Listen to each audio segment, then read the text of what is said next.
Good afternoon, ladies and gentlemen. Thank you for Mare Forum for organizing this event and for having me. Thank you, Mr. Kostoulas.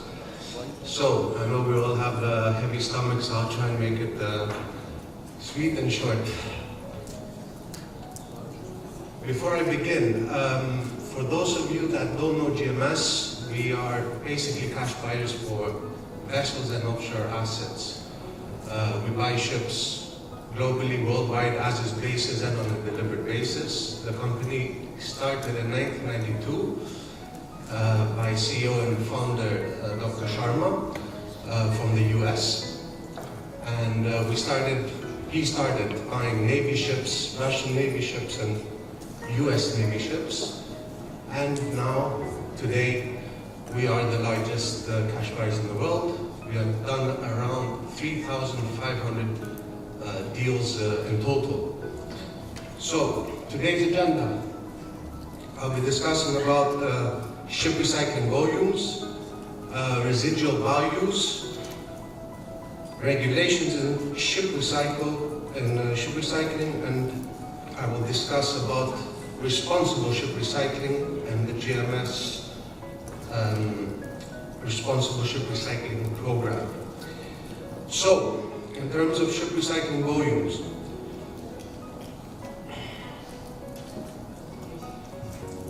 here we have a comparison between the years 2017 and 18 between the three major sectors, dry bulk, container, and tankers. What we see here is basically that each year the fleets are growing.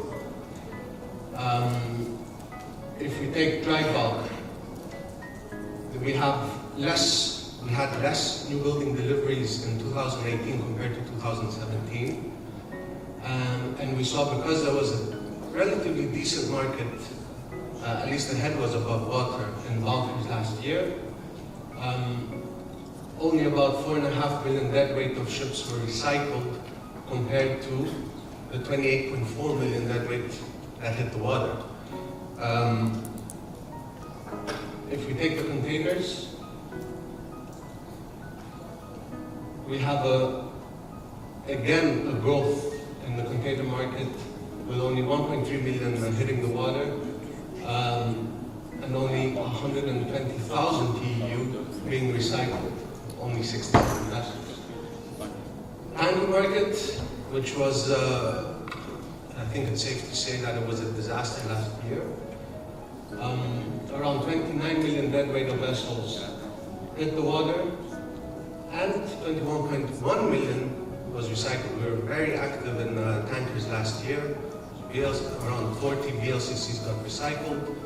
There was one Aframax, Suezmax, one after the other coming. Still a growth in the fleet, however. Looking at 2019, focusing on dry bulk, we had around 9 million deadweights hit the water versus 2.9 million deadweight being recycled. Again, we are seeing the fleet growing overall. And the points to consider here are basically that in the first quarter, year to year, if you compare, it's relatively the same. We do expect many more bulkers to come this year. I will explain this also later on. Out of the 26 bulkers that were recycled, half of them were either Capes or VLOC, so we're seeing the larger ships coming in. So far we had around 180 million worth of transactions, and the average age of the bulkers in total is around 27, 20 years old. And for the larger ones, it's even younger. Back in 2009, 2010, 2011, the average age was excess 30. So we are seeing the average age also coming down.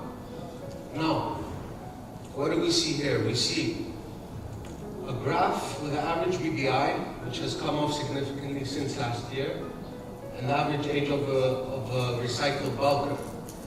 We have seen that in 2019, the average age has not come off. So what does this mean? Basically, we expect more younger ships to come in, and considering also what Ms. Kemen has stated about the average earnings, which is now pretty much at an all-time low in 29 years, we expect many more bulkers to come this year. It still hasn't happened yet. I think that owners are still hopeful. Of course, hope dies last, but I think they have to face the music. Residual values. Excuse me. So what determines the values, the residual values? Of course, it's supply and demand. The two main items would be the steel in each local market, whether it's Bangladesh, Pakistan, Bangladesh, and Turkey. China is out of the picture. And of course, supply and demand of vessels. Then you have prices of commodities. Steel price is the main determinant of the price. You have Turkey, which is roughly paying now 260, 300 range, depending on the ship type. And in the subcontinent, where they're paying $420 to $470. You have exchange rates, seasonal factors, monsoon season. Monsoon season kicks in May, lasts till September. What happens during monsoon season? The weather is very rough. The cutting is more difficult. The cost of cutting per ton increases, and hence the prices tend to come off a bit. You have international and domestic regulations. Some of the international regulations will be discussed very shortly. Of course, the ship type, whether it's a stainless steel tanker, it might fetch a price of excess $800 per ton, versus a livestock carrier, which would fetch maybe $370 in this. So, of course, the ship plays a role. Buyer speculation, it's a very competitive market. You have buyers speculating, sometimes that can affect the price. And other macroeconomic factors, budgets. I mean, now the budget is coming up in Bangladesh, for example, in June. Sometimes there's changes in the import taxes, etc., which affect the price. Important to note is that there's a circular relationship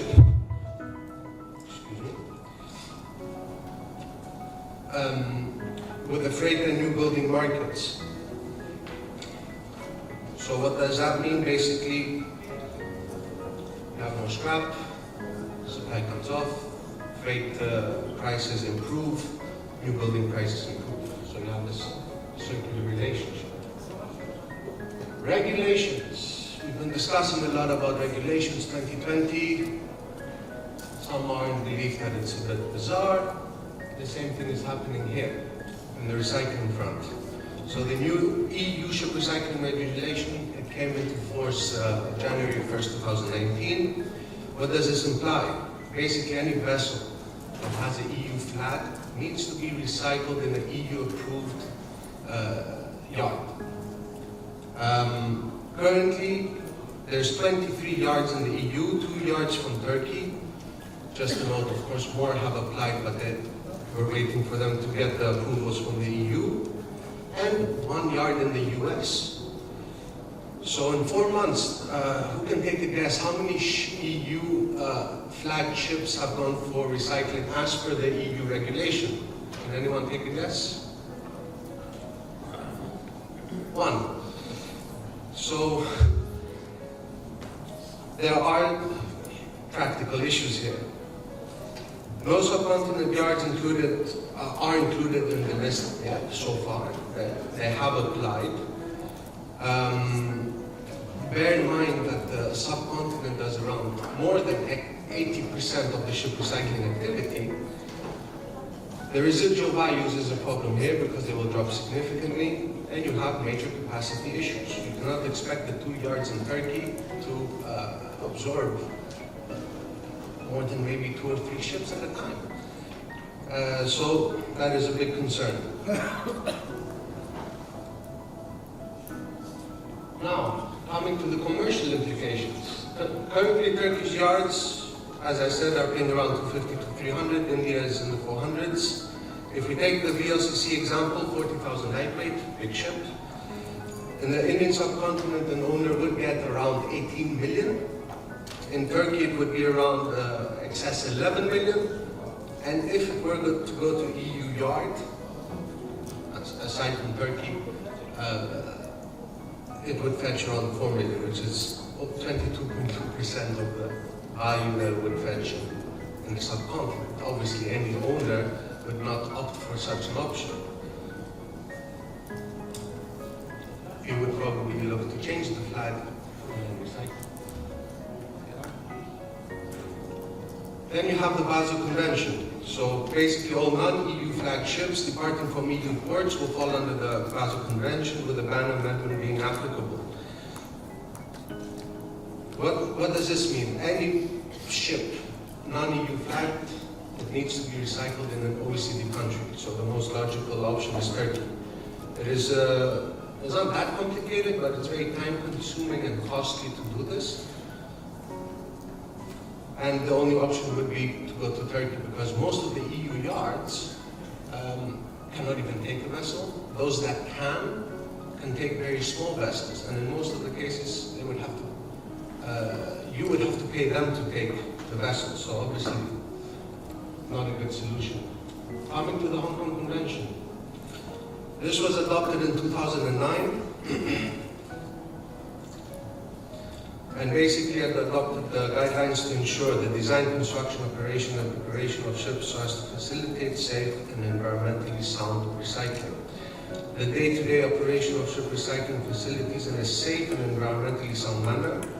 The establishment of an appropriate enforcement mechanism for ship recycling, incorporating certification and reporting requirements. In the beginning, there were 4 Indian yards around 3 years ago, only 4 which were approved by MK class, and this was quite an accomplishment. Today there's over 80 HKC compliant yards which have been approved by an IX class. So you have seen huge development, huge progress. Yes, let's wrap it up. So, with the GMS program, basically we have a program in place. We can do the IHMs, monitor the recycling process. We can do weekly reports, monthly reports, whatever the owner wants. We have spent more than $1 million for awareness and for campaigns for green recycling. Here's some of the award-winning initiatives. 2 doctors that are with us, they've created some books. Anyone feel free to send me a message. I can send you this over email. Some GMS awards, Dr. being the most influential people in the top 50 in the last 6-7 years. And as a final thought, recycling impacts everyone.